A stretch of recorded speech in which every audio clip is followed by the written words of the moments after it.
पार्थाय प्रतिबोधितां भगवता नारायणेन स्वयं व्यासेन ग्रथितां पुराणमुनिना मध्ये महाभारतम्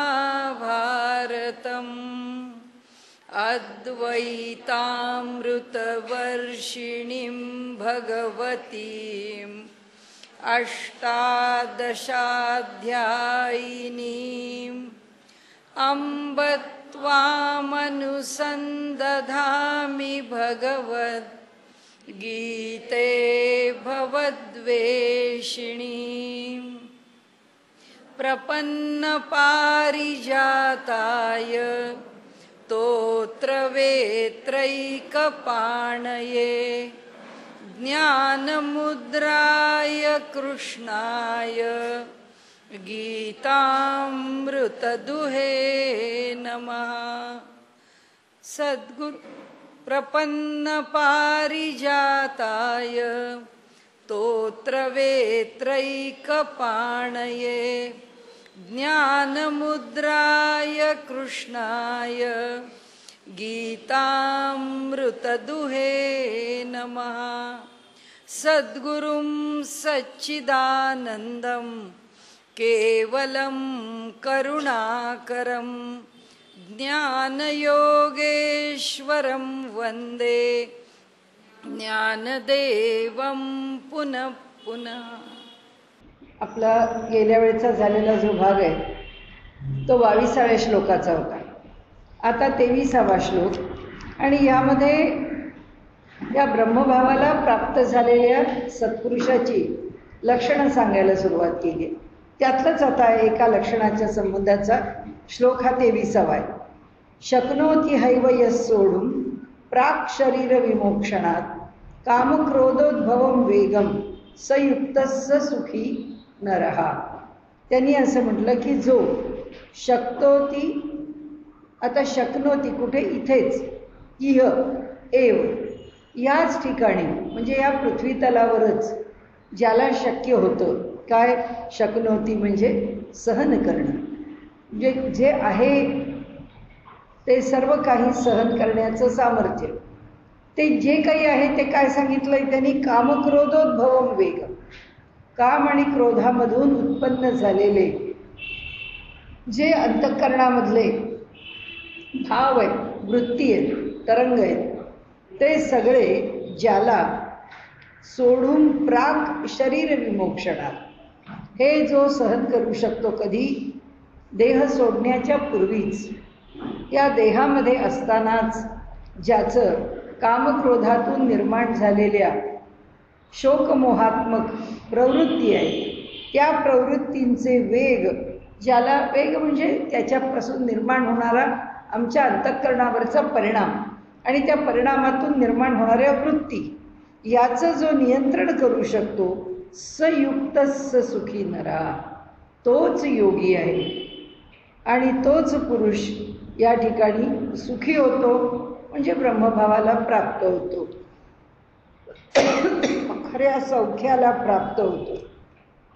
ज्ञानियांचा हन ठाई, यांची मातुही कीर नाही, देही देह भावो जिही स्ववश केले.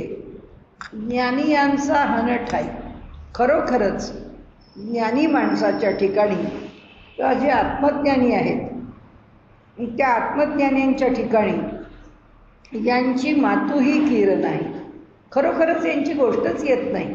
कशाची, देही देह भावो जिही स्ववश केले, ज्यांनी देहामध्येच आपल्या देहाचे कामक्रोधादी जे विकार आहेत, जे देहभाव आहेत, ते देहभाव वश केलेले आहेत, स्ववश केले, स्वतःच्या ठिकाणी वश करून घेतलेले.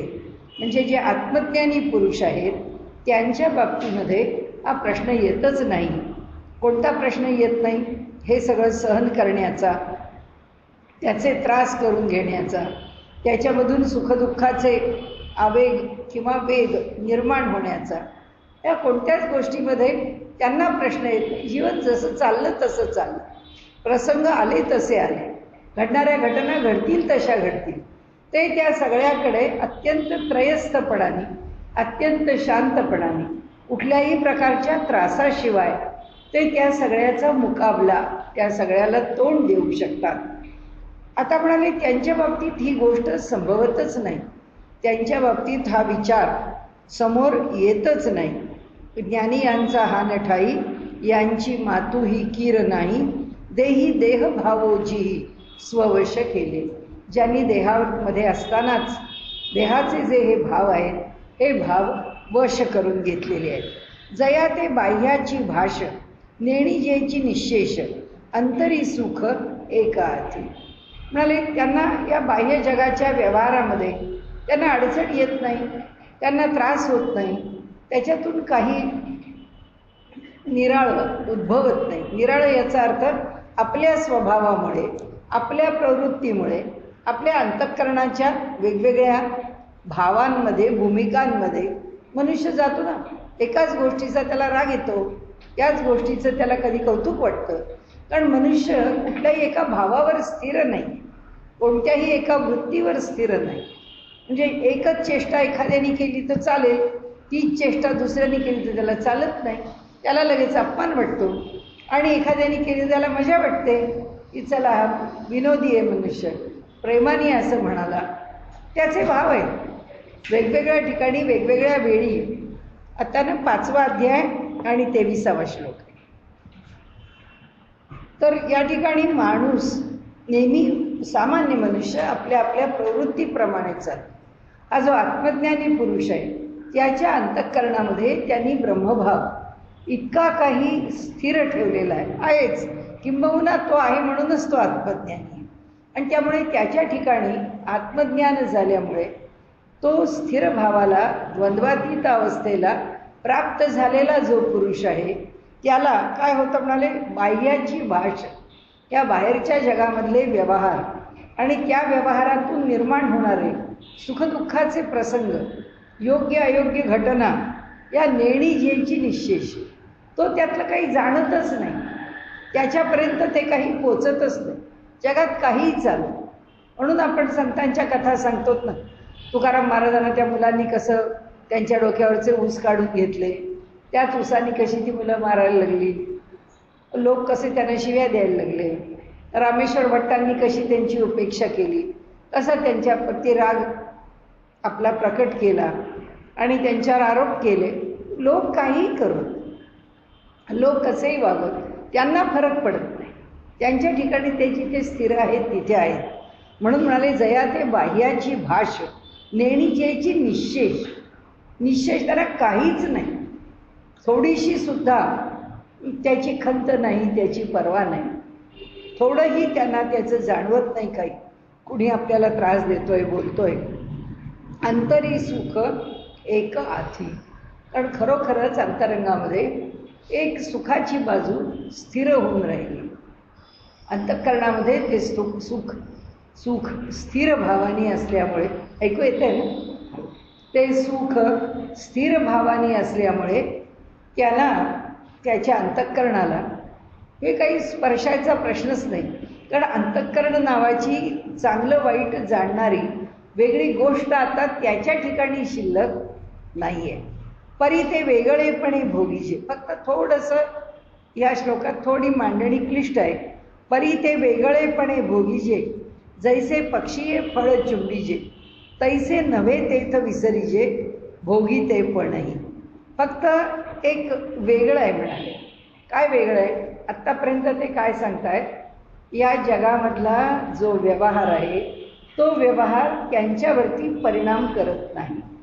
ते अंतरंगामध्ये आत्म्याच्या ठिकाणी किंवा आत्मज्ञानामध्ये रमलेले असल्यामुळे त्यांना बाह्य जगाचे होणारे जे भले बुरे परिणाम आहेत ते त्रास देऊ शकत नाही. या संदर्भात दोन्ही ओव्या येऊन गेल्या. आता ही तिसरी ओवी ते काय सांगतात की त्यांना जगात जगायचं आहेच आहे, खायचं आहे, प्यायचं आहे, चवीला वस्तू चांगली आहे, चवीला वाईट आहे, रात्री झोपायचं आहे, दिवसा व्यवहार करायचा आहे, कोणत्या ना कोणत्या तरी कर्मात ते निमग्न आहेत, काही ना काही कार्य तेही करत आहेत. हे सगळं चालू असताना सुद्धा मग ते काय करतात, या जगाशी जर ते जोडलेले नसतात तर ते म्हणतात या जगामध्ये ते व्यवहार करतात, या जगामधला अनेक गोष्टींचा ते उपभोग घेतात, पण तरीसुद्धा काय असतं, परी ते वेगळेपणे भोगीचे, म्हणजे त्याचा उपभोग घेतात. या जगात सुंदर देऊळ आहे, या जगामध्ये सुंदर राजवाडा आहे, या जगामध्ये सुंदर भोजन आहे, या जगामध्ये सुंदर स्थळं आहे, उत्तम निसर्ग आहे, हे सगळं त्यांच्या डोळ्यांना दिसतंच ना. चांगलं आहे त्याला चांगलंच म्हणतात. जेव्हा ज्ञानेश्वर महाराज एवढे दृष्टांत देतात, आत्मज्ञानी पुरुष आहे, मग त्यांना काही दिसतच नाही का? या सगळ्या दृष्टांतांच्या ठिकाणी ते जसं वेगवेगळ्या प्रकाराने वर्णन करतात, मग ते वर्णन करायला जग बघितल्याशिवाय कळेल का? जगाचा अनुभव घेतल्याशिवाय देता येतील का? असं नाही म्हणत. हे घडतं, भोगतात, परी ते वेगळेपणे भोगी, त्याचा उपभोग घेतला जातो, या जगाला जाणलं जातं, या जगातल्या प्रत्येक गोष्टीशी त्यांचा संपर्क येतो, संबंध येतो, पण कसा येतो? वेगळेपणे भोगीजे, जैसे पक्षीये फळ चुंबीजे. लगेच दृष्टांत दिला. व्यवहार कसा आहे? भोगणे शब्द घेतला म्हणून त्याच्याच दृष्टांत तोच विषय तसाच पुढे घेतला. त्याने जसं पक्षी आहे, त्याला फळ दिसतं आणि त्या फळाचा तो आस्वाद घेतो, त्या फळावर टोचा मारतो, त्या फळाचे टोचे मारून मारून मारून त्याच्या घासानी तो ते फळ खातो त्याच्या पद्धतीने. तसं म्हणाले हा जगाचा उपभोग घेत. म्हणजे कसा? आता इथे भोगता, भोज्य आणि भोग ही त्रिपुटी आहे ना. भोगता जो भोगणारा आहे तो, जो खाणारा आहे तो. मग त्या पक्ष्याने फळ खायला घेतलंय म्हणजे तो पक्षी कोण आहे? भोगता. आता भोज्य जे खायचं आहे ते काय आहे? फळ आहे. आणि त्याच्यापुढे भोग म्हणजे अनुभव, आनंद, त्या फळाची चव कुणाला घ्यायला मिळाली आहे? त्या पक्षाला. त्यामुळे तो पक्षी त्या फळाची चव घेतोय. मग तिथे काय आहे? एक खाण्याचा आनंद घेण्याकरता त्याच्या मागे काय उभी आहे? त्रिपुटी. त्याला त्रिपुटी म्हणतो आपण, की ज्याचे 3 भाग आहेत, ज्याच्यामध्ये 3 पद्धतीने ही एक कृती संपन्न होते. त्याकरता खाणारा एक पाहिजे, जे खायचं आहे तो पाहिजे, वस्तू पाहिजे, आणि खाणाऱ्यांनी वस्तू खाल्ल्यानंतर त्याचा आनंद, हा त्याचा परिणाम, त्याचं फल हे अनुभवाला येतं आणि ती कृती संपते. तसं पक्षी कसं फळ खातो? असं खातो. पक्षी खाणारा आहे, झाडावरचं छान पिकलेलं फळ पाहतो, त्याला चांगली नजर असते, त्याला चांगलं ज्ञान असतं. तो आपल्या ज्ञानाने, आपल्या नजरेने ते फळ टिपतो आणि छान पिकलेलं मधुर फळ आहे, त्याला टोचे मारून तो खायला लागतो. भोग कशाचा आहे? आनंदाचा. त्याला सुंदर फळ मिळालं खायला, पिकलेलं फळ मिळालं, ते अगदी मधुर आहे. अशा प्रकाराने जगाचा व्यवहार उपभोगण्याचा होतो, किंवा जगात व्यवहार या पद्धतीने त्रिपुटीमध्ये चालतो. तैसे नव्हे तेथ विसरीजे, असं मात्र त्या ब्रह्मज्ञानाच्या बाबतीमध्ये होत नाही. ब्रह्मज्ञान अशा प्रकारे प्राप्त होत नाही. तर कसं होतं? भोगितेपणही काय होतं तिथे? विसरीजे भोगितेपणही. काय विसरून जा? हे भोगणं, हे खाणं, मी खाणार आहे, ते फळ आहे आणि खाल्ल्यावर मला आनंद होतो आहे, हे सर्व विसरून जा. म्हणजे तिथे स्थिती काय असते? त्याच्याशी एकरूप होऊन जाणं, तादात्म्य ही त्याची स्थिती आहे. म्हणजे त्यांना आपल्याला विषय जो सांगायचा आहे तो विषय हा सांगायचा, की ते आपल्याला सांगतायत की लौकिकामधला जो व्यवहार आहे, त्या व्यवहारामध्ये, ह्या जगामध्ये मनुष्य त्या खाण्यापासून आनंद दुःख मिळवत असतो. बापरे काय पदार्थ तिखट आहे, छे एक घासभर खाणं शक्य नाही, झालं त्याच्यापासून बाजूला गेला, कारण ते त्याला सहन करता येत नाही, म्हणजे ते त्याला स्वीकार्य नाही. दुसरा छान गोडाचा पदार्थ आहे, त्याच्या आवडीचा आहे, तो भरभरून खातो, तो म्हणतो सुंदर, अगदी छान झाला आहे पदार्थ, मी पोटभर खाल्ला. म्हणजे भोगाचे प्रकार कसे? एक दुःखात्मक आहे, एक सुखात्मक आहे, एक स्वीकार्य आहे एक त्याज्य आहे, टाकून देतो, नको म्हणतो. त्या नसत्या भानगडीत नकोच आपल्याला खायला. फार तिखट हो, फार त्रासदायक हो, भयंकर तेलकट आहे हो, नकोच ते खाणं.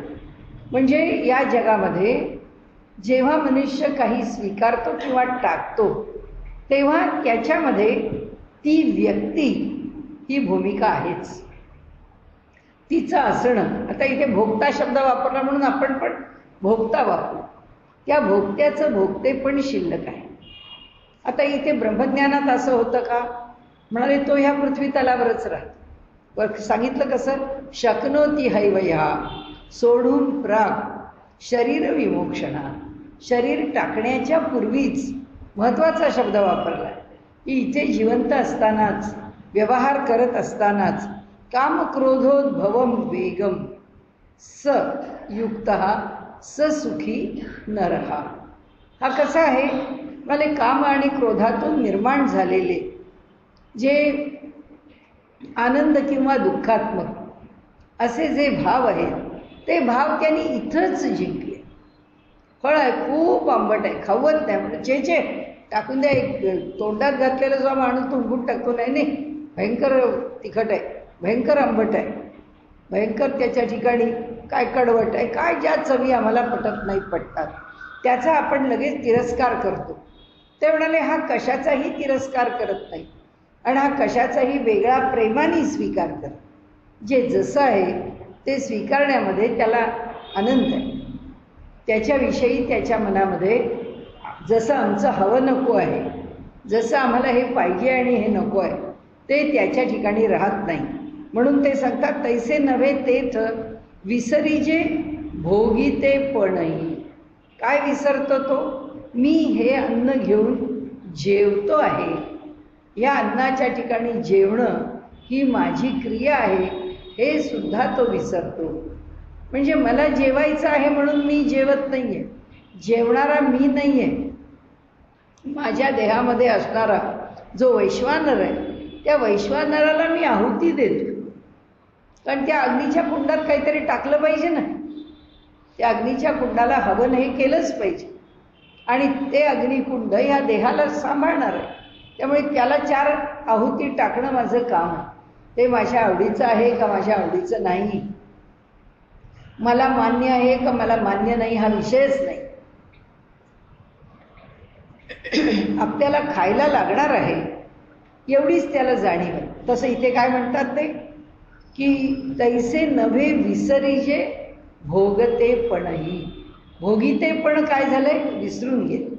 म्हणजे मी खाणारा आहे ही भूमिका राहिली नाही, तर ब्रह्मच खाणार आहे ही भूमिका शिल्लक आहे. भोगी अवस्था एकी उठी. आता तो काय अनुभवतो? एकच अवस्था अनुभवतो, ते अहंकाराचा अचळू लोटी. मग सुखेसी घे आठी गाढेपणे. एकच गोष्ट त्याच्याकडून विशेषत्वाने केली जाते आणि ती म्हणजे कोणती? तर आपला अहंकार टाकणे.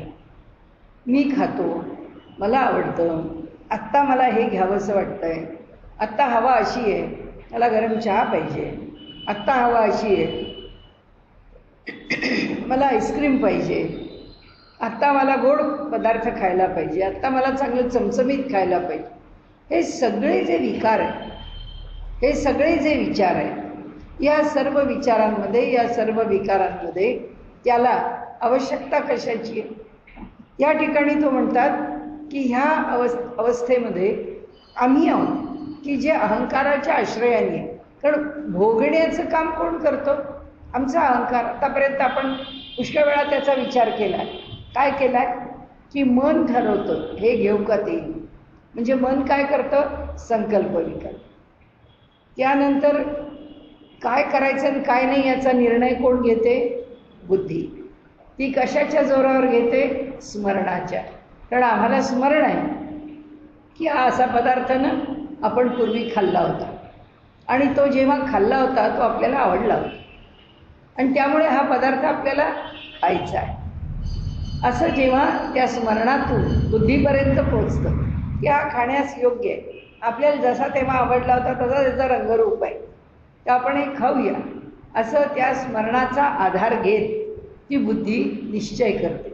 मग ह्यातलं मन खातं का ह्यातलं चित्त खातं का ह्यातली बुद्धी खाते? कोणीच खात नाही.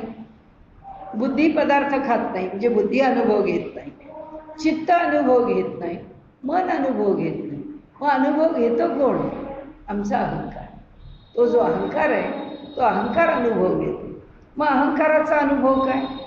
हा पदार्थ छान आहे, हा पदार्थ वाईट आहे, हा पदार्थ मला आवडला आहे, हा पदार्थ मला आवडला नाही आहे. हा जो अनुभव आहे हा अनुभव घेतला जातो तो त्या अहंकाराकडून. आता म्हणाले हा ब्रह्मज्ञानी पुरुष आहे. हा ब्रह्मज्ञानी पुरुषसुद्धा या जगाचा उपभोग घेतो, पण कसा घेत नाही? पक्षी फळं चुंबीजे तसा घेत नाही. मनुष्य जसा जेवतो, खातो, पितो तसा घेत नाही. मग कसा घेतो? त्या अनुभव घेण्याच्या आधी त्यांनी अहंकार टाकलेला आहे. अहंकार टाकतो आणि मग काय करतो? त्या गोष्टीला भिडतो. जेवायला बसलेला आहे. जेवणारा कोण आहे? उदरभरण नोहे जाणीजे यज्ञ कर्म. हे यज्ञ कर्म आहे, त्या ईश्वराला दिलेली आहुती आहे. त्या आहुतीची मी चव घेतो का? ही आहुती माझी आहे का? त्या माझी म्हणजे मला कुणी दिलेली आहे का? ती मला द्यायची आहे. माझं मुख आहे त्याचं साधन आहे. माझ्या मुखाने तो पदार्थ मी खाऊन ती आहुती त्या वैश्वानराला देतोय. त्यामुळे ती अशी आहे, ती तशी आहे, ती चांगली आहे, ती वाईट आहे, ती त्यांनी मला मनापासून दिलं आहे, त्यांनी मला मनापासून दिलं नाही, त्यांना द्यायचंच नव्हतं, वाढायचंच नव्हतं, जेवायला बसलं त्यांनी अपमान केला. अरे किती गोष्टी! एका गोष्टीच्या मागे 1000 गोष्टी ज्या लागतात त्या कुणामुळे लागतात? अहंकारामुळे. तो जो अहंकार आहे तो अहंकार ह्या सर्व गोष्टी घडवत असतो आणि तो घडवणारा अहंकार नाचवत असतो. आता गीताकार काय म्हणतात की जो खराच नियंत्रणामध्ये आपल्या क्रोध आणि कामांना आणि त्याच्यापासून निर्माण होणाऱ्या भावभावनांना ज्यांनी खरंच नियंत्रणात ठेवून या सर्व गोष्टीचा व्यवहार म्हणजे जगाचा व्यवहार तो करतो, सर्व व्यवहार करतो. पण तो व्यवहार करताना नियंत्रणात ठेवल्याची खूण काय? त्यांनी लक्षण सांगितलं. लक्षण आहे ते म्हणजे त्यांनी अहंकार सोडून दिला. त्यांनी अहंकार सोडला आहे आणि आता तो कृती करतोय. अहंकार सोडून जेव्हा अन्नाचा स्वीकार करतोय तो अहंकार कुठे नेऊन ठेवलाय? भक्त असेल तर ईश्वराच्या ठिकाणी ठेवेल. कर्मयोगी असेल तो म्हणेल अधिष्ठान परमात्मा आहे, ते ठेवलंय त्या अधिष्ठानाच्या जवळ. भक्तांनी काय केलंय? आपला अहंकारही ईश्वराच्या चरणी समर्पित केलाय, सगळे भावही त्याच्या चरणी समर्पित. सगळं काही तिकडे आहे म्हणतो, माझ्याकडे काही नाही. योगी आहे, योगी म्हणतो ही वृत्तीच नाही आहे माझ्याजवळ, अहम ममत्वाची वृत्ती मी सोडून दिलेली आहे, त्यामुळे माझ्या ठिकाणी वृत्तीचा उद्भवच होत नाही. ज्ञानी काय म्हणतो? माझा प्रश्नच येत नाही. ते एक तत्व आहे सत. त्या एका सत शिवाय माझ्या ठिकाणी दुसरी वृत्ती उत्पन्नच होत नाही, तर माझा प्रश्नच येत नाही. ते चांगलं आहे का ते वाईट आहे, ते शाश्वत आहे का ते अशाश्वत आहे, सगळं माझं तत्त्वज्ञान सुद्धा बाजूला आहे, मी नाहीच आहे म्हणाले त्याच्यामध्ये. आणि म्हणून हे जे घडतं, हे जे त्याचं खाणं, हा जो जगातला व्यवहार, या व्यवहारामध्ये तो कसा आहे तर तो तादात्म्य पावलेला आहे. आपला साधा शब्द घ्यायचा तर ईश्वराशी पूर्ण तादात्म्य पावलं, थोडासा नाही. आपण ईश्वराचं स्मरण करतो आणि स्मरण करून आपल्याला काय कृती करायची ती करतो ना. आपल्याकडे लग्न कार्य आहे, लग्न कार्यामध्ये आता आपल्याला कार्याचं एक एक काम करायचं. कुठलंही काम करताना आपण भगवंताचं स्मरण केल्याशिवाय पुढे जातो.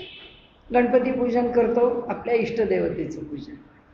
अगदी घरामध्ये लग्नाचं काम सुरू करायच्या वेळीसुद्धा त्याचा शकून केल्याशिवाय किंवा त्याचं सुमुहूर्त केल्याशिवाय आपण पुढे जात नाही. योग्य कौल घेतल्याशिवाय आपण करतोच ना. ईश्वराला सोडत नाही आपण, पण कोण आहे त्याला तिथं मांडलाय, त्याला एकदा नैवेद्य दाखवला की आपलं काम संपलं. मग आपण आपली हौस करायला, आपली कर्म करायला मोकळे. हा तसा नाही. आपण त्याच्या स्मरणाने करतो, आपण त्याची आठवण करायला पाहिजे म्हणून करतो. हा आठवण करायला पाहिजे म्हणून नाही करत, हा तोच होऊन जातो. हा तोच झालेला आहे. आणि म्हणून त्यांनी सांगितलं हे तादात्म्य आहे. आणि म्हणून आत्ता आपण जे बोललो तसं हे लक्षणं सांगताना त्यांनी जरा थोडी सगळी वाक्य ही 2-4 आहेत ती थोडी या ओव्यांमध्ये अडचण अशी की भोगी अवस्था एकी उठी. ही भोगण्याची अवस्था आहे, ही एका प्रकाराने वर येते. ते अहंकाराचा अचळू लोटी. काय करतो? अहंकार नावाचा जो पडदा आम्ही घेतलेला आहे तो अचल, तो पडदा लोटी दूर सांग. त्या अहंकाराच्या पडद्याच्या तो बाहेर येतो. अहंकाराची आत्यंतिक निवृत्ती करतो. अहंकार टाकून देतो.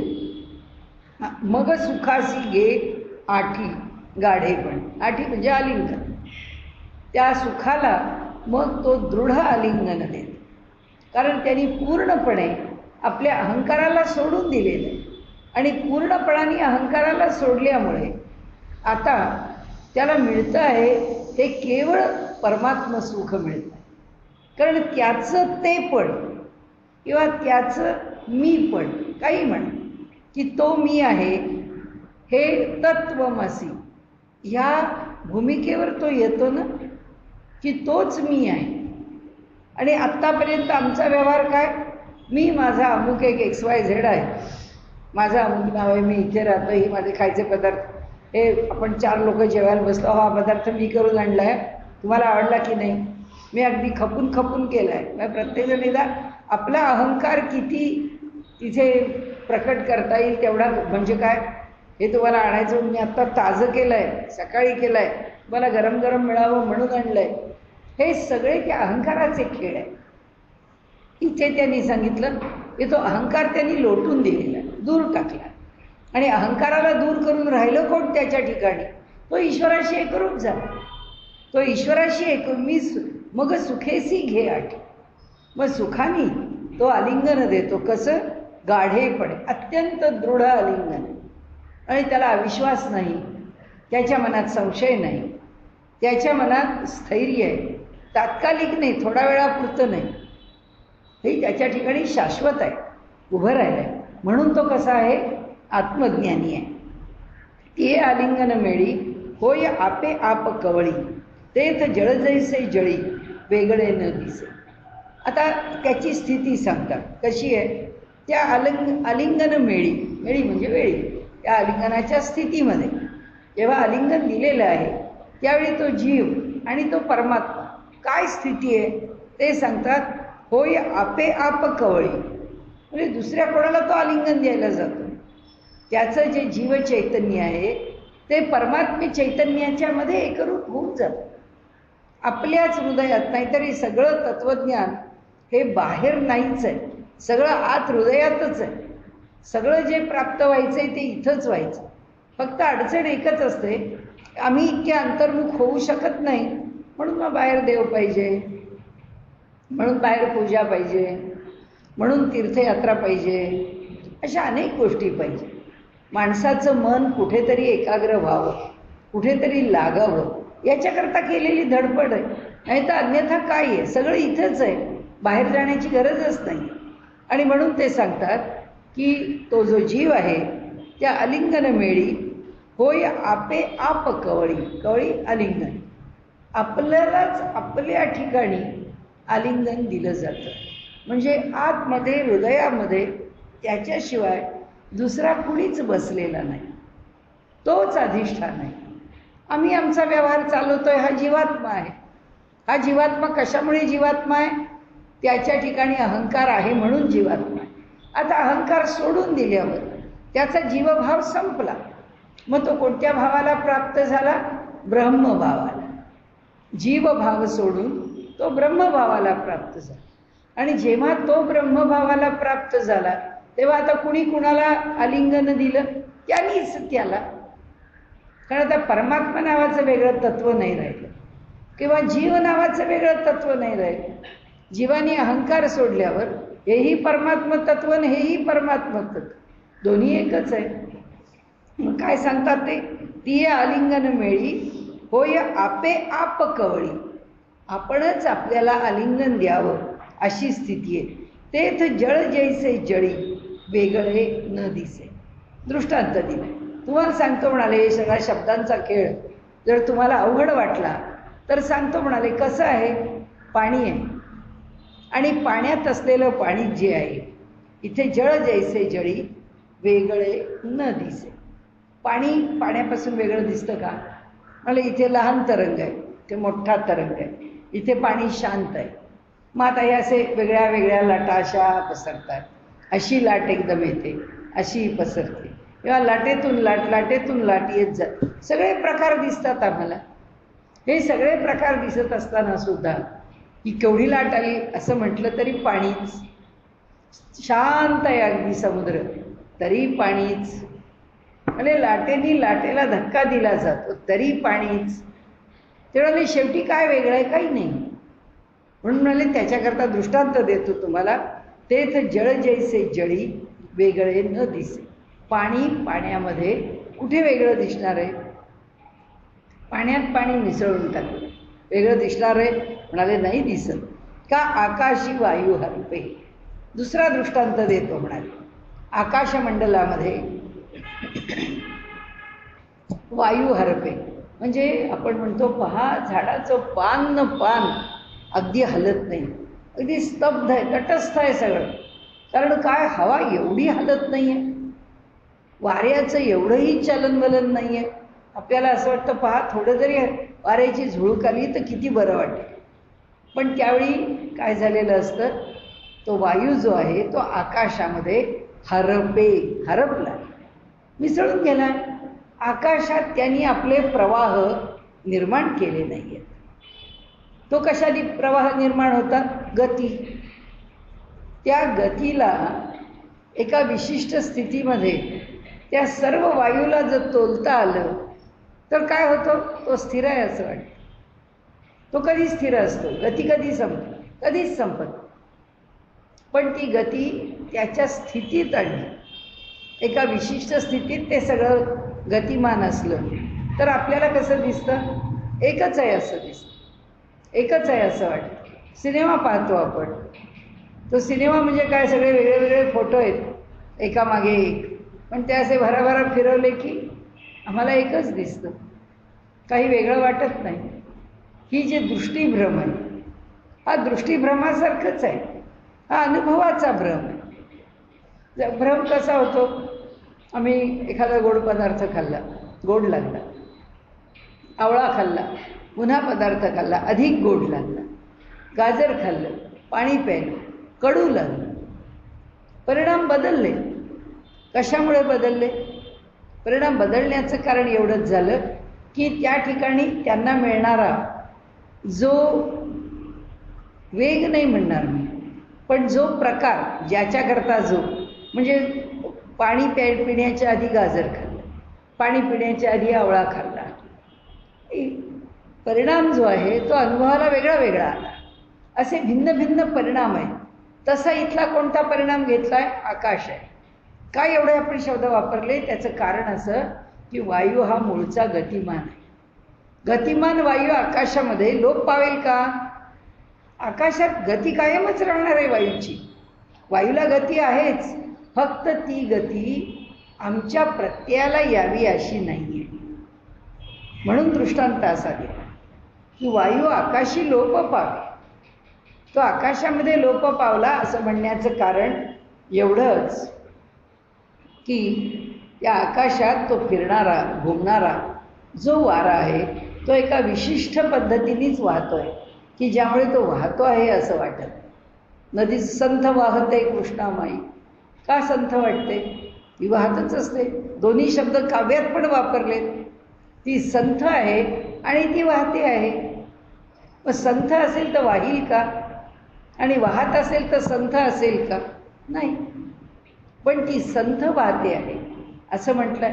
जसं योगश्चित्तवृत्ती निरोधा, चित्ताच्या वृत्तींचा प्रवाह आहे असं म्हटलं. आणि त्या वृत्तींचा प्रवाह आहे तो रोखलाय असं म्हटलं. मग प्रवाह जो वाहता आहे तो थांबेल का? त्या वृत्ती एकानंतर एक येतच राहते. मग त्या वृत्ती थांबवल्या असं म्हणणं म्हणजे वृत्ती थांबते का? वृत्ती एका दिशेत येते, एका पद्धतीत येते. कारण वृत्ती एकदा आली आणि संपली असं होऊच शकत. जेव्हा समोरचा माणूस म्हणेल की हो मी तुम्हाला पाहतोय, पाहतोय म्हणजे एकदा दिसलं, फक्त पाहण्याची क्रिया एकदा झाली नाही, सातत्याने होती. त्याच्या आधीच्या क्षणी पाहिलंय, त्याच्या पुढच्या क्षणी पाहिलंय आणि त्या क्षणी पण पाहिलं, त्याच्या आणखीन मागे पाहिलंय, त्याच्या आणखीन पुढे पाहिलं. आपण काय म्हणतो, अहो अगदी शेवटी दिसेपर्यंत आम्ही आपलं त्यांना निरोप देत होतो की आम्ही प्लॅटफॉर्मवर आहे, गाडी जाते, तो माणूस ठिपक्यासारखा दिसतो पण आपला माणूस हात करत असतो की चला आपल्याला माहिती आहे हा ठिपका आपल्या नातेवाईकाचा आहे की तो आपला हात करतो. म्हणजे काय, खरा म्हणजे तो तिथे संपला, आता आपल्या दृष्टीपथात नाही येते. पण असं होत नाही, असं संपत नाही, असं कधी लोक पावत नाही. म्हणून आपण म्हटलं की संथ वाहते कृष्णामाई, ती संथ आहे पण तरी वाहते आहे. तसं आहे, हा वायू आकाशात लोप पावला आहे पण वायूला गती आहेच. जे दृष्टांत बदलत नाही एवढं फक्त लक्षात ठेवा.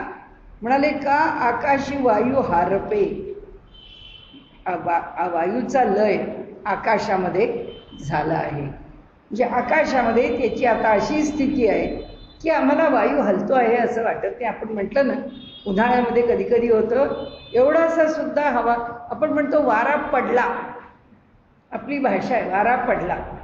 तसं त्यांनी इथे म्हटलंय की का आकाशी वायू हरपे तेथ दोन्ही हे भाष लोटे, तैसे सुखची उरे स्वरूपे सुरती किये. म्हणाले इथे कसं आहे, तेथ दोन्ही हे भाष लोटे.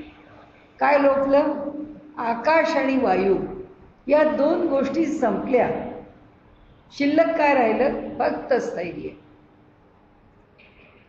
खायचा पदार्थ आणि खाल्ल्यानंतरची जिभेवरची चव दोन्ही संपलं, शिल्लक काय उरलं, तृप्ती, बस. ते म्हणतात अशी स्थिती आहे. आपण लक्षात कसे घेऊ शकू किंवा कसं लक्षात येईल, आपल्या डोळ्यापुढे तो विषय कसा येईल, हा आपण थोडा आपल्या चिंतनाने आपल्या डोळ्यापुढे आणावा. की हे तादात्म्य, ही एकरूपता आहे. त्या एकरूपतेमध्ये ना खाणारा आहे, ना खाण्याचा पदार्थ आहे आणि ना त्या खाण्याच्या आनंदाची जाणीव आहे. मग काय आहे, सगळं त्या परमेश्वरात संपवून टाकलं. आणि त्यामुळे त्याचा जो अनुभव असेल तो त्याचा अनुभव असेल, त्याच्याबरोबरचा अनुभव असेल, त्यांनी दिलेला अनुभव असेल, म्हणजे फक्त ईश्वराशी एकरूप होण्याचा अनुभव असेल. आणि त्या अनुभवात तो जगाचा अनुभव घेत. जेवायला बसला आहे, परमेश्वर भोजन करतोय, हीच धारणा. व्यवहार करतोय, परमात्मा व्यवहार करतोय, हीच धारणा आहे. मी करतो आहे, हे माझं काम आहे, ही भूमिकाच नाही. जोपर्यंत भक्ताला भगवंताच्या स्मरणात आनंद आहे तोपर्यंत भक्त काय म्हणतो, भगवंता कशाकरता माझ्याकरता एवढा धावून आलास, कशाकरता, तुला माझ्याकरता ही तसदी घ्यायचं कारण काय, माझ्याकरता धावून यायचं कारण काय. म्हणजे भक्तांनी काय केलं, द्वैत स्वीकारलं ना, आणि द्वैत स्वीकारून काय केलं, एक भाव व्यक्त केला की भगवंता तुला फार कष्ट झालं आणि तुला कष्ट झाले म्हणून मला कष्ट झाले.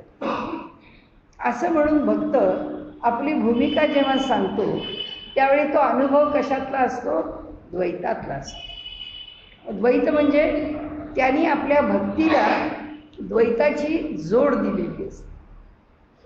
त्याला आनंद आहे त्याच्यामध्ये, त्याला आनंद वाटतो भगवंतातला आळवण्यात, भगवंतावर रुसण्यात, भगवंताशी भांडण्यात, म्हणून तो हे करून दाखवतो. याचा अर्थ तो भगवंतापासून वेगळा आहे का, नाही. हे का बोललो आपण पुन्हा, नाही तर आपण म्हणू जेव्हा या दोघांमध्ये काहीच अंतर राहत नाही, जेव्हा तद्रूपताच राहते तेव्हाच फक्त ब्रह्मभाव असतो. मग तुकाराम महाराज एवढे शिव्या घालतात, मग गेला कुठे ब्रह्मभाव, असं नाही आहे. त्यांनी स्वीकारलेलं द्वैत आहे. त्यांना ईश्वराच्या बरोबर जेव्हा लढीवाळ करावा असा वाटतो तेव्हा ते भांडतात त्याच्याशी, रुसतात त्याच्यावर, रागावतात त्याला, दोष देतात त्याला. हे सगळे विषय वेगळे आहेत. पण ते याच्यात आणू नये आपण. आत्ता इथे काय सांगतायत ते, की जो ब्रह्मज्ञानी पुरुष आहे तो ह्या जगावर रागवत नाही, तो ह्या जगामध्ये तक्रार करत नाही, तो ह्या जगामध्ये कशाची अपेक्षा करत नाही, आणि त्याचबरोबर या जगाचा अनुभव घेताना तो एका ब्रह्मभावाशिवाय अन्य ठिकाणी असत नाही. त्याचं असणं, त्या जीवात्म्याचं असणं कुठे? त्या ब्रह्माच्या ठिकाणी. मग त्याचा देह अभंग आहे ना, जेथे जातो तेथे तू माझा सांगाल, चालविसी हाती धरून, चाल वाटे आम्हा तुझाची आधार. आम्ही कुठे चालतो? मग आम्ही जे जे करतो ते आम्ही करतो का? नाही, ते तू करतोस. ते सगळं तू आहेस. म्हणजे मी आहे का? मी नाहीच आहे. मी नाही, तूच. हे जे तादात्म्य आहे, त्या तादात्म्याची गोष्ट या श्लोकात सांगितली. आता पुढे जाऊ आपण. का आकाशी वायू हारपे, तेथ दोन्ही हे भाषा लोपे. किती गोष्टींचा परामर्श आपल्याला घ्यावा लागला. द्वैत नाही, अद्वैत आहे. वायूचा दृष्टांत देताना तो दृष्टांत इथे गतिमानता नाही असं नाही, गती आहे. तरीसुद्धा त्याच्या स्थिरतेची गोष्ट केली आहे. त्याचा अर्थ काय आहे समजून घ्या. असं भगवंता थोडासा त्यांनी या ठिकाणी किंचित अवघड आहे, अन्यथा आपल्याला काही फार अवघड कधी त्यांचं भाष्य नसतंच. तेच दोन्ही हे भाष्य लोपे, तैसे सुखची उरे स्वरूपे.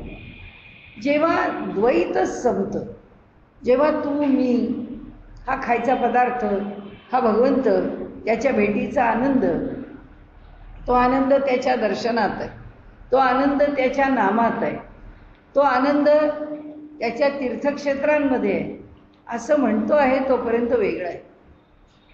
आणि जेव्हा तो आनंद माझ्याच ठिकाणी आहे तेव्हा तो आनंद कसा आहे? एकरूप झाले.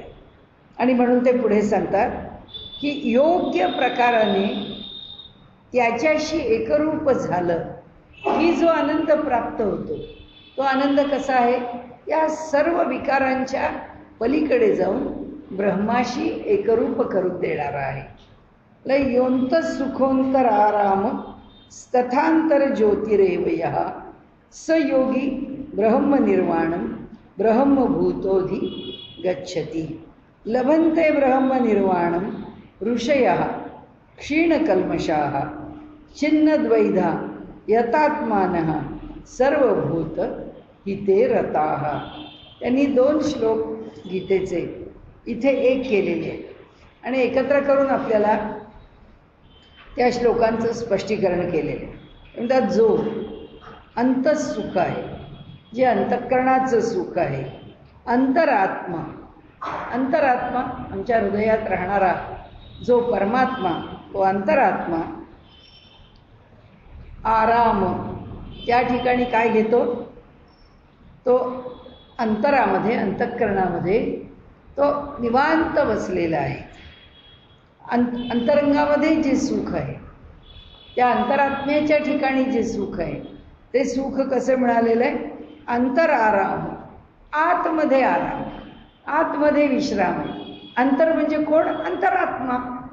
कारण तो आत तोच राहतोय आणि त्याच्याच ठिकाणी सुख आहे. जे सुख आहे ते त्या अंतःकरणामध्ये आहे. तिथे त्याला आराम म्हणजे विश्रांती, जे त्याचं घर, ते सोडून त्याला कुठे जायची गरज नाही. तथा अंतर्ज्योतिरेवयः किंवा अंतर्ज्योती, अंतर्प्रकाश किंवा ज्ञान, कोणताही शब्द घेतला तरी चालेल. यहा म्हणजे जो, स योगी तो योगी, ब्रह्मनिर्वाणम परब्रह्मस्वरूपाला प्राप्त होतो आणि ब्रह्मभूतोधि गच्छति परमेश्वर स्वरूपाला प्राप्त होऊन तो कुठे जाऊन पोचतो?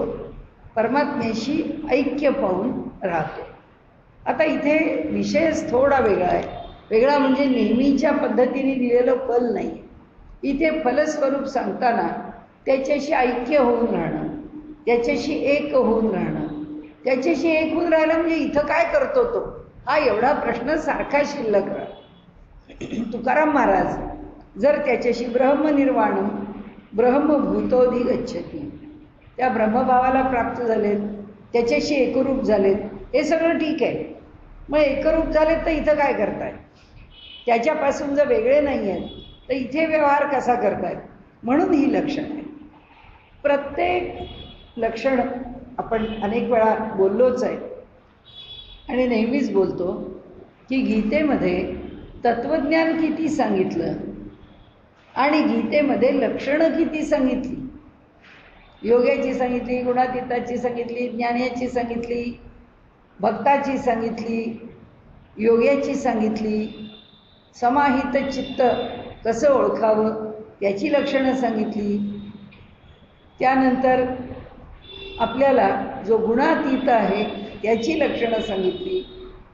अनेक प्रकारांनी त्या लक्षणांचा परामर्श घेतलेला. किती श्लोक त्या लक्षणांच्या करता, सर्व ठिकाणी किती श्लोक आहे. म्हणजे तत्वज्ञानाचे श्लोक एका बाजूला केले, लक्षणांचे श्लोक बाजूला, लक्षणांचे श्लोक जास्त, तत्वज्ञानाचे कमी आहेत. मग असे का सांगितले? ते सांगण्याचं कारण एकच आहे की इकडे तिकडे यात त्यात आम्हाला नेहमी संशय, प्रत्येकाचे संशय, प्रत्येक बाजूनी संशय, त्या संशयांचं निराकरण एकेका लक्षणात केलेलं असतं. एका लक्षणात सगळ्याचं निराकरण होऊ शकत.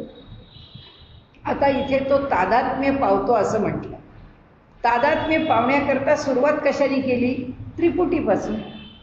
म्हणजे भोक्ता, भोग्य आणि भोग, हे तीनही घेतलं ना इथे. आता ह्या तिनाचं एकीकरण कसं झालं हे जेव्हा ते सांगतात तेव्हा ते तादात्म्य म्हणून सांगतात. आता इथे तादात्म्य आम्ही स्वीकार, आपण आपल्याला कळलं नाही ते एवढा पाऊण तास घालवायची काय गरज आहे त्या तादात्म्य शब्दावर? कळलं ना, आपल्याला माहीतच आहे की आपलं सुद्धा अभ्यास करताना मुलांचं तादात्म्य पावलं, गाणारा तादात्म्य पावतो, एखादा नट चांगली भूमिका करत असताना आपल्या भूमिकेशी तादात्म्य पावतो. काय अवघड नाही आहे शब्द, आपल्याला काहीच अवघड नाही आहे, कारण ह्या सर्व शब्दांचे अर्थ अवघड नाही. पण अवघड काय आहे की हा तादात्म्य पावला आणि पुन्हा जगात राहिला, मग हा व्यवहार कसा करतो? मग तुकाराम महाराजांना संताप आल्यावरती तुकाराम महाराज का म्हणतात की त्या माणसाचा बरोबर उद्धार करतात, त्याला 4 शिव्या देतात, त्याला म्हणजे अनेक प्रकारांनी दोष देतात. मग तुकाराम महाराज का शिव्या देतात? तुकाराम महाराज का दोष देतात? अहो ते जर भगवंताशी, ते भगवंताशी एकरूप झाले म्हणजे काय दूध भात भेंडीची भाजी आहेत की काय? त्यांना या जगात व्यवहार करताना सर्व व्यवहार करावाच लागतो. मग ते रागावले म्हणजे यांना सुद्धा राग जिंकता आला नाहीये, त्यांनी शिव्या दिल्या म्हणजे हे पण अर्वाच्य बोलतात. एकनाथ महाराजांनी काय कमी शिव्या दिल्या? तुकाराम महाराजांनी काय कमी? चांगले शिवराळ आहेत ते दोघेही जण, भरपूर शिव्या देतात. मग शिव्या देतात म्हणजे मग ते असे कसे? मग हे तादात्म्य पावले तर असे कसे होत? लोक म्हणतात ना की ते संत आहेत ना, मग यांना करायचं काय जगाच्या उठाठेवी करून? त्यांना करायचं आहे काय ह्यात पडून? ते तेव्हा ते सांगतात. इथे आता एकदा तादात्म्य शिकवलं ना तर दुसरीकडे शिकवतात. या क्रियावांस पंडिता, कार्यकारी पाहिजे मनुष्य, त्यांनी कार्य केलं पाहिजे. आपण स्वतः उद्धरून चालत नाही, जगाचा उद्धार केला पाहिजे, जगाला शिकवलं पाहिजे. नाहीतर सर्वात शेवटचा श्लोक असा राहिला असता का? यत्र योगेश्वर कृष्ण यत्र पार्थो धनुर्धरा तत्र श्री विजयर भूतिर्ध्रुवा नीतिर्मतिर्म. कशाला पाहिजे? हो इथं असे आहेत ना ब्रह्मभूत झालेले, मग त्यांच्या अस्तित्वाने या गोष्टी कशाला पाहिजे? लौकिकातल्या गोष्टी आहेत, त्या का मिळतात? त्या का करायला सांगतात? त्याचं कारण असं आहे की तत्वज्ञान समजून घेताना, तत्वज्ञान जगणारा जो संत आहे, सत्पुरुष आहे, तो ह्या जगात वावरतोय, तो या जगाचं कल्याण करण्याकरता वावरतोय. म्हणून कधी तो रागावतोय, कधी तो शिकवतोय, काही गरज नाही. रागावला तर आमचा आक्षेप आहे. आणि त्यांनी चांगलं प्रबोधन केलं तेव्हा खूप छान शब्दामध्ये काही चांगलं वर्णन करून काही एखादी गोष्ट सांगितली तर आमचा आक्षेप नाही आहे. का? तर ती भाषा चांगली आहे, रागवण्याची भाषा मान्य नाही आहे असं नाही. त्याला सगळंच करावं लागतं. कुणाला रागावल्याशिवाय कळत नाही, कुणाला धाक दाखवल्याशिवाय कळत, कुणाला धाक पण दाखवावं लागतं. हे असं करशील ना तर पार तुझं वाटोळ होईल. आता इथे जेव्हा धाक आहे तेव्हा ज्ञानी माणूस म्हणेल का कमाल आहे, संत आहेत आणि धाक कशाला दाखवतात? त्यांनी कसं असावं, सौम्य असावं, मवाळ असावं, सात्विक असावं. ते का रागावतात? रागावतात कारण कुणाला रागावण्याचीच भाषा कळते, कुणाला शिव्यांचीच भाषा कळते, कुणाला गोडीची भाषा कळते, कुणाला बोध केलेला कळतो, कुणाला पुन्हा पुन्हा सांगावं लागतं. प्रत्येकजण वेगळा वेगळा आहे आणि त्याकरता सगळे संत वेगवेगळ्या प्रकारचे. मग त्या सगळ्या संतांची लक्षणं एका श्लोकात सांगता येतील का? किंवा एका प्रकाराने आम्हाला समजतील का? नाही समजत. त्याकरता काय करावं लागतं किंवा केलं जातं किंवा गीताकारांनी केलंय, वेगवेगळ्या लक्षणांनी आमच्यासमोर संतांच्या चरित्राचं उद्घाटन केलंय, आमच्या पुढे खुली केली, मोकळी केली आणि आम्हाला दाखवली. अक्कलकोट स्वामी महाराज असे कावा, गजानन महाराज असे कावा. लोक अंधश्रद्धाळू आहेत. कशाला गजानन महाराजांवर विश्वास ठेवतात, कशाला त्यांना बसतात? अहो ते रेल्वेमध्ये बायकांच्या डब्यात जाऊन बसतात. अहो एवढे संत आहेत, ह्यांना बायकांचा डबा आणि पुरुषांचा डबा कळत नाही.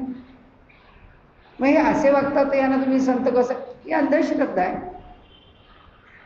असं म्हणणारा जो आहे याच्या विरोधामध्ये उभं राहून एखादा आपल्यासारखा सामान्य मनुष्य आहे त्याला सांगायचं नाही नाही गजानन महाराज असे ते कशाला स्त्रियांच्या डब्यात बसते, त्यांचं प्रयोजन काय तुम्हाला कुठे कळत आहे? त्यांना काय कळत नाही म्हणून ते तिथे जाऊन बसले का? ते तुम्हाला दाखवण्याकरताच जाऊन बसलेत तिथे की तुम्ही काय करता, ते काय आहे, यांचं मोठेपण काय आहे आणि त्याच्याही पलीकडे जाऊन त्यांना जाऊन बसायची गरजच नाही. ईश्वराची प्रेरणाच आहे, हे करा, आत्ता असं करून दाखवा. सांगण्याचा हेतू आपल्या पुढे एकच आहे की कोणत्याही एक आणि दोन लक्षणांना घेऊन सत्पुरुष असो, ज्ञानी असो, योगी असो, कर्मयोगी असो, भक्त असो, त्याच्याविषयीचा निष्कर्ष आपल्याला काढता येत नाही. आणि म्हणून गीताकारांनी सुद्धा तत्त्वज्ञानापेक्षा सुद्धा तत्त्वज्ञान जगणाऱ्यावरती जास्त लिहिलं. तो वेगवेगळ्या प्रकारांनी जीवन जगत असतो, वेगवेगळ्या प्रयोजनांनी तो इथे आलेला असतो आणि वेगवेगळ्या गोष्टी या जगाला तो देऊन जात असतो. सगळ्या संतांनी ते आम्हाला हेच संत आवडत, ते कसे वागले, ते तसे नाही. अरे तुझी रुची आहे, तू त्यांना स्वीकार, पण दुसऱ्याची रुची ती नाही आहे. एखाद्याला तत्त्वज्ञान वाचायला ज्ञानेश्वरांची ज्ञानेश्वरी आवडते, दुसऱ्याला तो म्हणेल मी साईबाबांना नमस्कार करतो, मला अमुक एक गोष्ट पाहिजे, बाबा माझी प्रत्येक गोष्ट माझी इच्छा पुरी कर. मी बाबांकडे जाणार आणि बाबांकडे मागणार. बाबांच्या दरबारातून कोणी विनमुख येत नाही, मी पण त्या दरबारात मागायला जातो. मग बाबा लहान आहेत का आणि ज्ञानदेव मोठे आहेत का? असं काही नाही. संत दिस की वेगळं आले, परी ते स्वरूपी मिळाले, सगळे एकाच ठिकाणी आहे. आणि म्हणून ही जी भाषा आहे ना, इथे या जगामध्ये सर्व जिंकलेला हा जो कोणी सत्पुरुष आहे, हा जो कोणी ब्रह्मज्ञानी आहे, हा जो ब्रह्मज्ञानी आहे तो जेव्हा या जगाच्या व्यापारात पडत नाही तेव्हा त्याच्या लक्षणांनी तो कुठेतरी दूर असतो. पण जेव्हा तो या जगामध्ये वावरत असतो तेव्हा तो व्यवहार आमच्याशीच करतो, आमच्यासारखा करतो. मर्त्य अवतार मर्त्य शिक्षणम. आमच्यासारखा मानव आहे, त्या मानवाकरता जेव्हा संत येतात तेव्हा आमच्यासारखा व्यवहार करून जातो. नाथ महाराजांचा मुलगा सुद्धा आपल्या वडिलांचं ऐकत नाही, वडिलांना अडचणीत आणतो, आईला दुःखात टाकतो. मग लगेच आपण काय म्हणतो, बघा अहो कुठं नाथांना चुकलंय, एवढे संत आहेत. पण संतांच्या घरात सुद्धा तसंच आहे, आमच्या घरात मुलांना नाही ऐकलं तर काय विशेष. अनेक प्रकार, अनेक गोष्टी आहेत. अनेक गोष्टींच्या करता ही जी लक्षणं आहेत, ही सगळी लक्षणं ब्रह्मज्ञानाची, ब्रह्मज्ञानी समजण्याकरता, ब्रह्मज्ञानाचं स्वरूप आम्हाला समजावं याकरता भिन्न भिन्न लक्षणं आहेत. म्हणून ते इथे सांगतात का आकाशी वायू हारपे तेथ दोन्ही हे भाष लोपे. तिथे द्वैत, वेगळेपण, दोनपण ही भाषा लोकते. हा आकाश आहे किंवा हे स्वरूप, हे महाभूत आकाश आहे, हा वायू आहे, हे राहत नाही म्हणाले. आकाशात वायू लोप पावतो, तैसे सुखची उरे स्वरूपे सुरती. भगवंताशी पूर्णपणे एकरूप झाल्यानंतर काय शिल्लक उरतं? केवळ सुखच सुख, केवळ आनंदच आनंद. आणि म्हणून उलटा आता मौली काय आम्हाला निष्कर्षाकडे नेतात.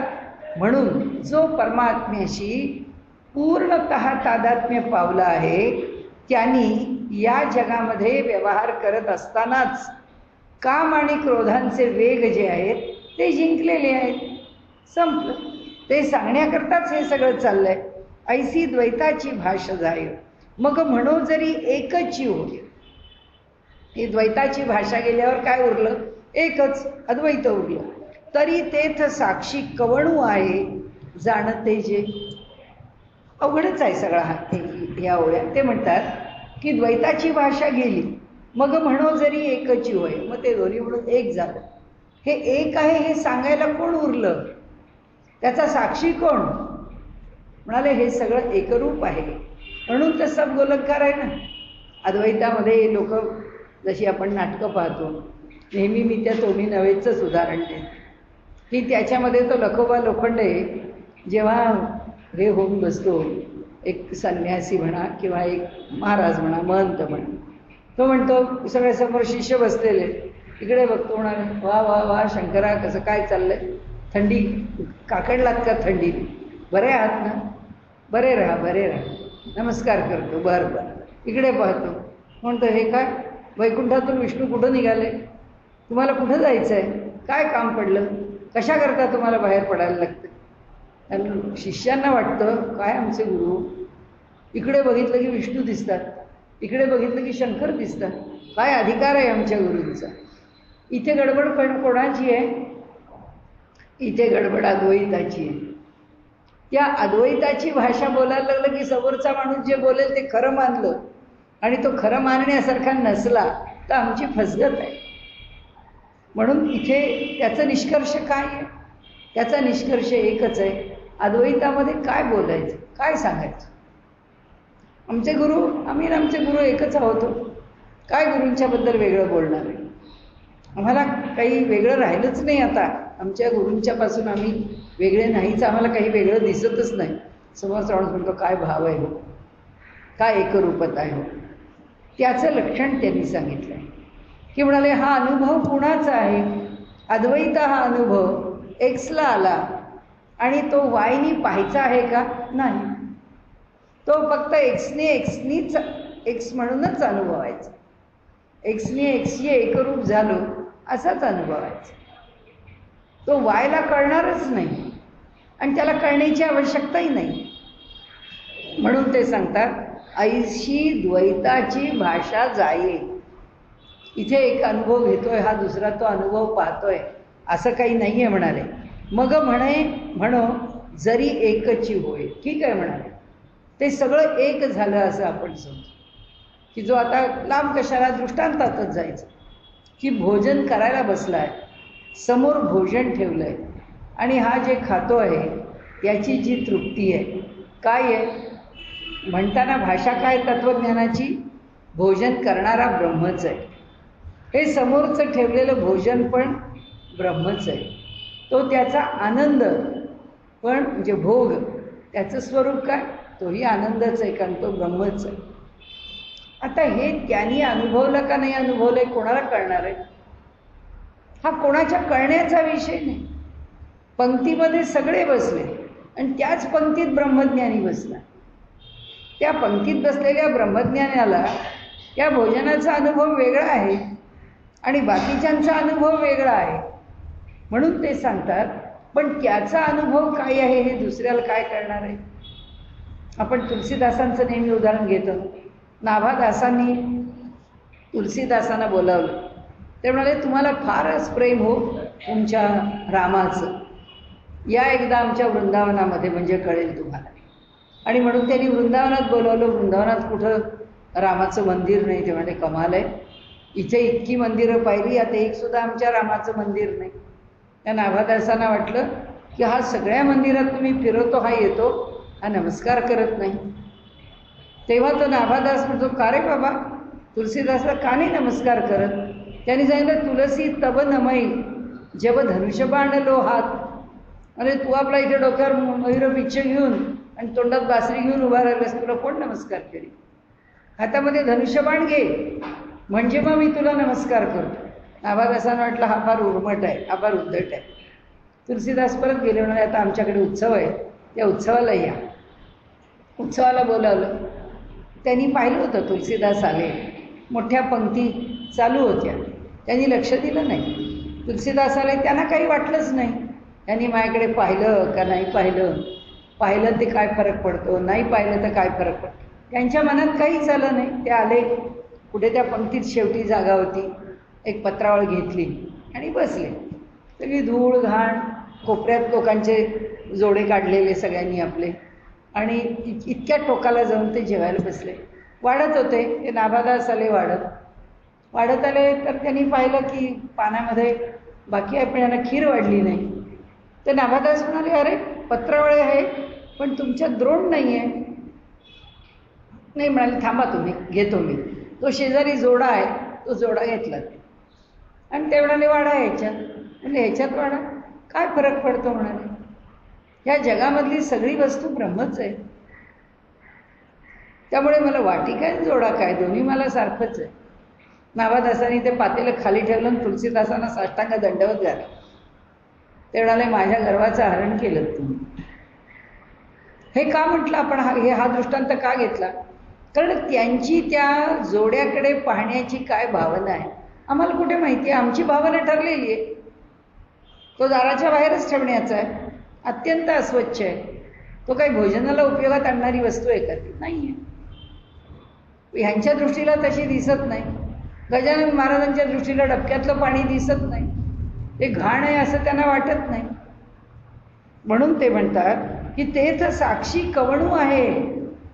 त्यांच्या भावाचा साक्षी कोण? ते ज्या भावानी कोणत्याही वस्तूकडे पाहतात, जगाकडे पाहतात, ते ज्या अद्वैत भावानी जगाशी जोडले गेलेले आहेत, त्याचा साक्षी कोण? जाणते जे, असे जे ज्ञानी पुरुष आहेत त्यांच्या ठिकाणी आम्हाला कळत नाही. म्हणून ते म्हणतात इथे खाली, हे जे सुख आहे, आता पुढे त्याचीच वर्णन, त्याचीच लक्षणं म्हणाले. तो जो अंतरात्मा, तेथे जो आराम मिळवतो, तो आपला विषय चालला त्या अंतरात्म्यापासून, तो जिथे आराम मिळवतो, आणि वरती घातला आहे विषय तो अद्वैताचा. म्हणून आपण पुन्हा एकदा ती मागची ओवी बघितली. म्हणाले दुसरं काय? आंतरज्योतिरेवया. म्हणाले ज्याच्या ठिकाणी हृदयामध्ये ज्ञानाचा प्रकाश पसरलेला आहे, स योगी, तो योगी, ब्रह्मनिर्वाणम, ब्रह्मज्ञानी, ब्रह्मभूतोधिगच्छति, तो परमात्म्याशी एकरूप होऊन जातो.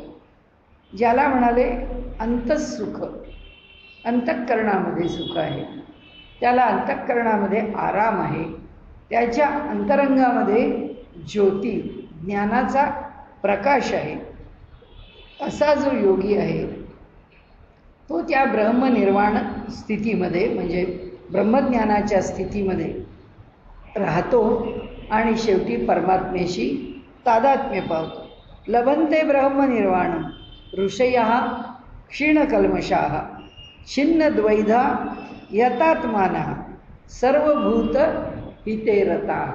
आपण आत्ताच बोललो की नाही की कुठे फक्त लक्षणं तत्त्वज्ञान सांगतायत का? नाही सांगत आहेत. सारखी आम्हाला लक्षणं सांगतात. आपल्याला जर वेळ असेल तर आपण लक्षणांची श्लोक वेगळे करावेत, लक्षणांची यादी वेगळी करावी, तत्त्वज्ञानाच्या श्लोकांची यादी वेगळी करा. बघा, मला कोणाला लभतं? ब्रह्मनिर्वाण ऋषयः, जे ऋषी आहेत, जे क्रांतदर्शी आहे, जे दूरदर्शी आहे, जे तपस्वी आहे, ज्यांनी ज्ञानलालसा आपल्या अंतःकरणामध्ये ठेवली. अनेक प्रकारचे ऋषी आहेत. या सृष्टीचं कल्याण करणारे ऋषी आहेत, या सृष्टीचं नियमन करणारे ऋषी आहेत. त्या ऋषींमध्ये कुठे कमतरता? अनेक प्रकारचे ऋषी. त्या ऋषींना ब्रह्मनिर्वाण प्राप्त होतं. ते त्यांचे गुण काय काय आहेत?